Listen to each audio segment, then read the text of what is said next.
Ini dari Ali bin Abi Thalib ya. Wa qala Ali bin Abi Thalib karamallahu wajhah la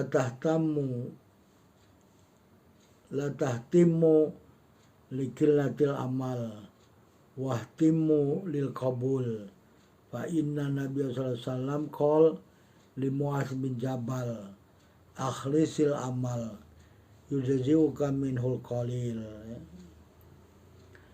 Kata Ali bin Abi Thalib radhiyallahu anhu, ya, jangan engkau menaruh perhatian pada sedikitnya amal, ya. Tapi taruhlah perhatian itu pada amal itu karena untuk diterima oleh Allah Subhanahu wa taala. Jadi bukan karena banyaknya kita beramal, bukan, tapi bagaimana kualitas amal tersebut, ya. Kualitas amal itu supaya kita diterima amalnya tersebut, ya.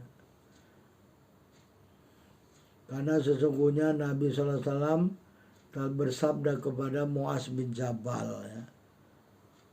Nabi SAW bersabda, akhlisil amal, murnikan amal tersebut, ya, hanya semata-mata untuk Allah Subhanahu wa taala.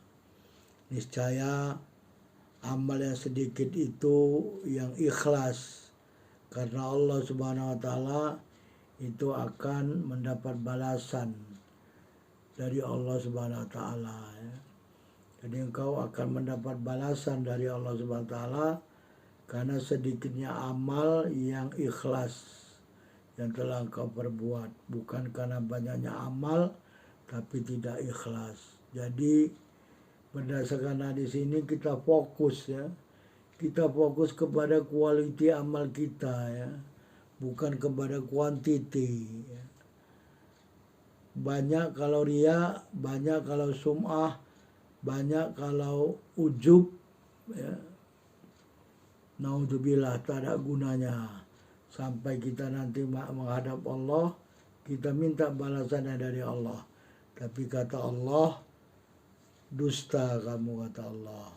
Padahal kamu beramal bukan karena aku, ya. Nanti ada contoh-contohnya dari hadis yang lain, ya. Bagaimana Allah telah menghisap 3 orang, ya. Jadi 3 orang inilah yang akan dihisap pertama kali oleh Allah nanti, ya. Mereka ini dusta semua, ya. Mereka beramal bukan karena Allah, sehingga mereka dicampakkan, diseret ke dalam an-nar dengan muka menghadap kepada lantainya an-nar. Naudzubillah, ya. Jadi murnikanlah amal itu karena Allah, ya. Jadi jangan kamu menaruh perhatian karena sedikitnya amal, tapi bagaimana supaya amal itu diterima oleh Allah Subhanahu wa taala, ya. Taruhlah perhatian, berulul himmah, ya. Berazam, ya. Berazam kita supaya amal kita diterima. Makanya disunahkan kita setiap, terutama sholat, ya, atau amal-amal yang lain, berdoa.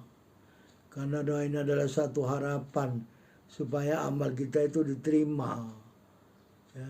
Kalau kita menaruh menaruh perhatian dan menaruh semata-mata karena amal kita, mungkin amal kita ditolak semua. Tidak ada seorang pun yang masuk al-jannah kecuali dengan rahmat Allah Subhanahu wa taala, ya. Bukan karena amal kita, ya.